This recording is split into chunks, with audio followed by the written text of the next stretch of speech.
How to change category on Facebook page. In order to do that, click right here on your three lines and then expand and go to the page that you want to change the category into. So once you have switched your profile for that page, what you can do next is you can head over right here to your three lines. And then we have in here our page. So we can head over and then actually edit it out by clicking on the settings right here. Now in here, you can see in here some settings like page details and lot more. So you can click on this page details right here and then we can see in here the details. However, if you want to change your category, what you can do is you can head over and then look in here for page info.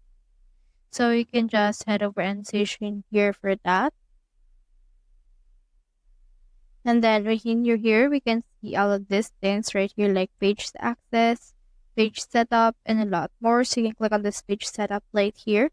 You can see all of these things right here. So you click on this page management history and you can change that as well as your page access, so as your page status right here, and also in here, your manage assistant and a lot more.